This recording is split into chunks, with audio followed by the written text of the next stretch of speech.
అస్మద్గురుభ్యో నమః. పతంజలి యోగ సూత్రములో కైవల్య పాదములో సూత్రము 9 జాతి దేశకాల వ్యవహితానామప్యానంతార్య స్మృతి సంస్కారయో రేఖరూపత్వాత్.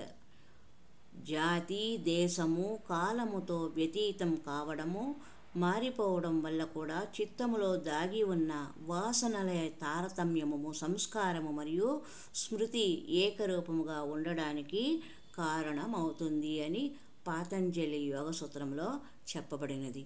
ఎవరైనా ఎంత దూరమైనా, ఏ దేశమైనా వెళ్ళిపోయినా సంస్కారాన్ని వదిలి వెళ్ళగలరా? రూపాన్ని మార్చుకోవడం వల్ల చిత్తం మారిపోతుందా?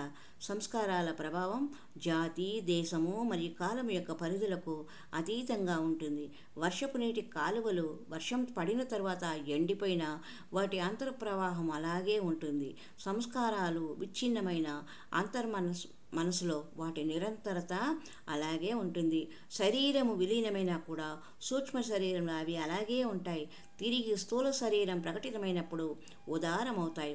జన్మ జన్మాంతరం వరకు జనన మరణ చక్రం తిరుగుతూ ఉన్న సంస్కారాల ప్రవాహం ఒకసారి ప్రకటితము, మరోసారి అప్రకటితము, ఒకసారి ఉదారము, మరొకసారి ప్రస్తుతము, అలా అఖండంగా నడుస్తూ ఉంటుంది. మనసులో ఒక విషయం చేరినప్పుడు దానిని తీసివేయలేం. ఇంటిని వదిలి బయటకు వెళ్ళినా, దేశము మార్చిన, పరిస్థితులు మార్చిన, తన పేరు మరియు వేషం మార్చిన ఆ విషయ స్మృతి మనస్సులోంచి వెళ్ళిపోదు. ఈ స్మృతి ఎక్కడి నుంచి వచ్చింది? ఇది సంస్కారాల పరిణామమే. సంస్కారము మరియు స్మృతి ఒకే విషయమని చెప్పవచ్చు.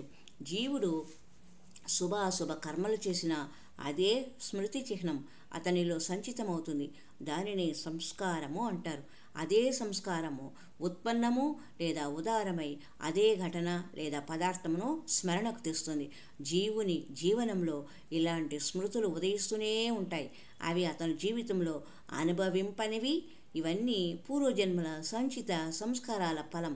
అవి స్మృతి రూపంలో ప్రకటితమవుతాయి. స్వప్నం కూడా స్మృతి యొక్క ఒక స్థితి విశేషము. అది నిద్రావస్థలో ఈ జన్మ లేదా పూర్వజన్మ యొక్క సంస్కారము స్మృతి రూపంలో ప్రకటితమై అదే ఘటనను చిత్తాకాశంలో చిత్రితం చేస్తుంది. జీవనంలో అటు స్మృతి క్రమము విడిపోదు, ఇటు సంస్కారాల నిరంతర భంగము కాదు, నిరంతరత భంగం కాదు.